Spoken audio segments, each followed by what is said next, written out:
Cav, big warm welcome, Liverpool Sound City, opening night. You're performing on the after show party, isn't it, Studio 2? Yeah. I was on a train for 2 hours today, coming up from London. I was reading all about, what you do, your kind of bio, and I don't really know how to sum you up because you've done a bit of everything. Yeah. How would you sum Cav up? It's pretty difficult, really, I guess. I guess I like to keep myself busy, so I've been through a lot of different things over time where I've been in bands or I've decided to promote nights or I've decided to be a DJ or whatever. I mean, my main thing has always been being a musician and being a member of a band and writing music. That's what I love to do more than anything. But,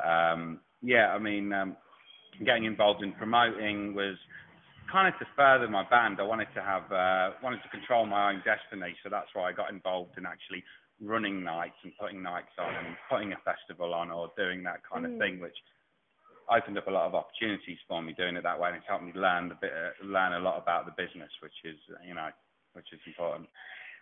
Let's start with your journey because there is a lot of things that you've kind of done, but where did it start? Was you a young lad playing your guitar in your bedroom?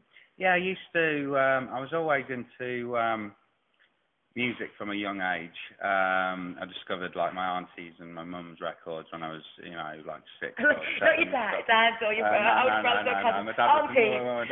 No, my auntie.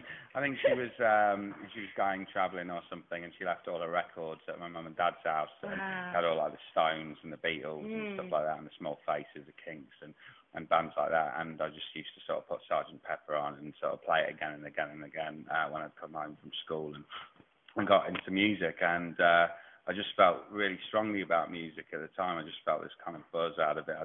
The excitement, and then watching bands like Guns N' Roses and stuff on TV, and just the kind of danger and the excitement those bands had. I was just so blown away by that kind of energy, and I'd see those guys do their thing, and I'd be like, that's exactly what I want to do. Yeah. Again with Stone Roses, Happy Mondays, Oasis, but lots of bands, and I just got so much. I was so deep into music by that point that that was it for me. That was the only job I'd ever sort of I ever wanted to do. Yeah, I mean, I think when I was about 17 years old, I was running nights in Leicester, and I was DJing at my local venue, the Charlotte, and I met Manny from Primal Scream, Stone Roses, and basically he was probably the most important meeting of my life, because he introduced me to the whole sort of Manchester scene, where I met Bez from the Happy Mondays and people like that, Clint Boone from the Inspiral Carpets, people from bands like that. And that kind of opened the door for the band that I was in at the time, and we signed a deal with the old Oasis bass player, Gwidzy, who had just left Oasis at the time. So that was my first sort of introduction into the professional kind of music world. And we were playing a lot of gigs up and down the country, and we got bored of the normal venues. We thought, we were trying to work out how to get a lot of people to come and see us. And so I decided to put the nights on myself, and then book people like Manny as DJs and Bears as a DJ, and that would bring in like an audience and a fan base, and then we'd play live. And I realised that was a good way to go. So that kind of got me involved into promoting with the Edinburgh Festival and things like that. And then when my band split up, I moved to London, and I was kind of fed up with the whole band thing. I was quite angry about it all, and disillusioned slightly with being in a band with sort of 5 other guys and the politics involved with that. And I was 23 then, 24, and I came across a club called Turnmills in London. They were looking to get involved with the whole band side of things, and they knew that I had certain contacts in the business and people in bands who trusted me, etc. So then I brought people like, I started my own night called Get Loaded at Turnmills on a Thursday night. And I brought people like Tony Wilson, Peter Hook from New Order, and people like that over to DJ, and put a lot of London bands, like up-and-coming bands on as well. So I started working with promoting other bands. And then that night, within a couple of nights, became so successful. It was unbelievable. Turnmills predominantly, what it was when they closed it. It was a dance night. So, for that part of London, it was a completely new thing. It's a new genre. It was the whole band DJ thing was a new thing at the time because mainly DJs would be playing house music or drum and bass and stuff like that, and nobody'd really done it. In London, you had a lot of indie nights, but they were indie nights with a DJ just playing records. And I thought if I could bring in people who had actually achieved something in the music business, then they could play their record collection and show people what had actually influenced them.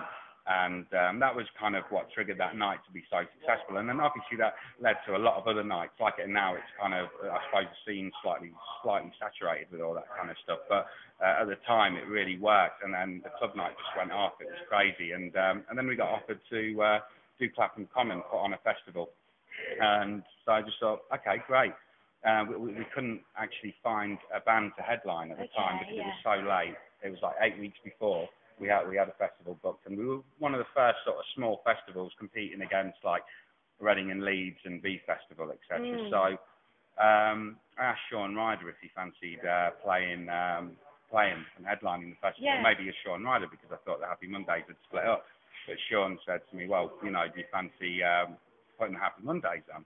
So I was like, yeah, great, yeah, I'd love to. Yeah, brilliant, let's do it. And he said, well, the only problem is, Gaz, the drummer, will do it, his original member, Bez will do it, but we're short of a guitarist.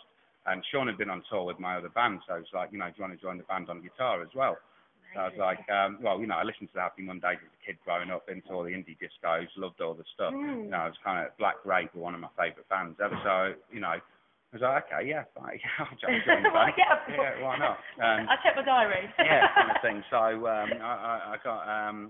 I brought in a couple of guys from my old band who are still playing with the Happy Mondays now, and then we did our first gig, and it was my own festival with which I co-promoted with Danny from Turnmills, and it was an unbelievable success. We managed to pull it off in like. I live in Clapham. I know how much right, okay, yeah.